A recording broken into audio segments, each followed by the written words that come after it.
ayan po guys. Nalaga na po yan po guys. Yung ano, pang-apising po ng baboy. Ayan. Gagawin niya pong dinakdakan. Ayan. Ano na po yan. Malambot na po yan guys. Kasi nalaga na po yan. Tapos may nakalagay na din pong rekado dyan guys.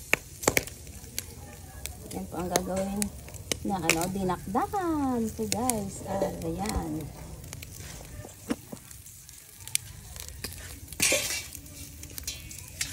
Meron pang natira guys, hindi kasya.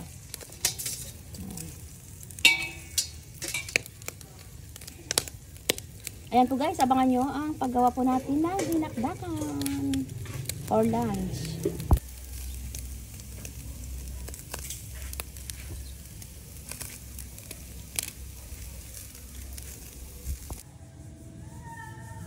Ayan na po guys, ang ihiwain po natin. Ayan, crispy po yan guys. Ayan, ang sarap ng pagkakaihaw niya guys. Oh.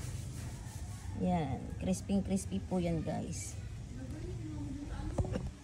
Ayan siya.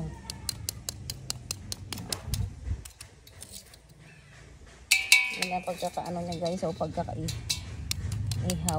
Ayan, crispy yung balat. Ayan po guys, ang hihiwain na po natin.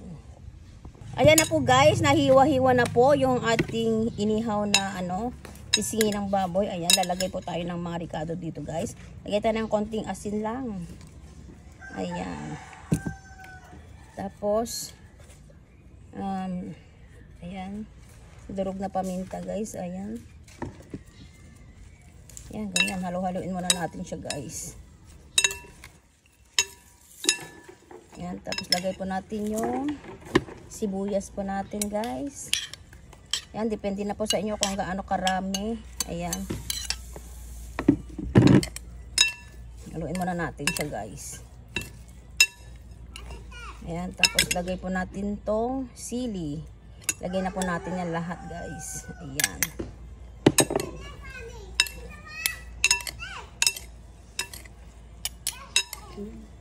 Ayan, tapos lagyan po natin ng calamansi juice. Ayan.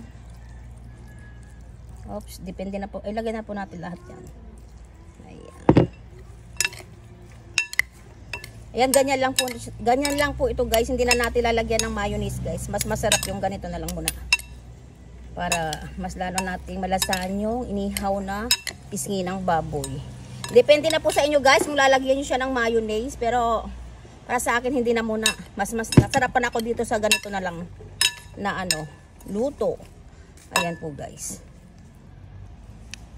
Ayan, ganyan na lang po guys. Ang bilis ano, yung paggawa lang po ng dinakdakan. Pero walang nilagay na mayonnaise po guys. Ayan po guys, ang ating lunch. Ayan, thank you guys for watching. Bye! Ayan po guys, ang dapat. Sakto lang yung nilagay po natin calamansi juice guys. Ayan, ang ating parang ano na to guys, dinakdakan na wala siyang mayonnaise, parang sisig lang siya. Ayan. Ayan po guys, ang ganda ng pagkakaihaw po sa panga ng baboy. Ayan. Ayan po guys, ready to eat na po to guys. Tikman po natin siya. Kung ano po siya, ano.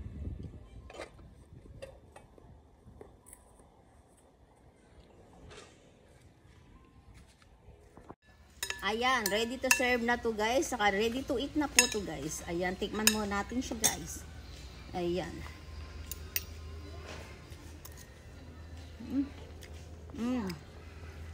Sarap. Saktong-sakto yung mga ano nilagay natin pampalasa dito guys. Ayun, nanuot sa laman po ng pisngi ng baboy. Ayan po guys. Try nyo guys na wag nyong lagyan ng ano, mayonnaise. Ang sarap. Normal na ano lang siya. Parang inihaw lang siya na may maanghang. Ayan po guys. Thank you guys for watching. Bye!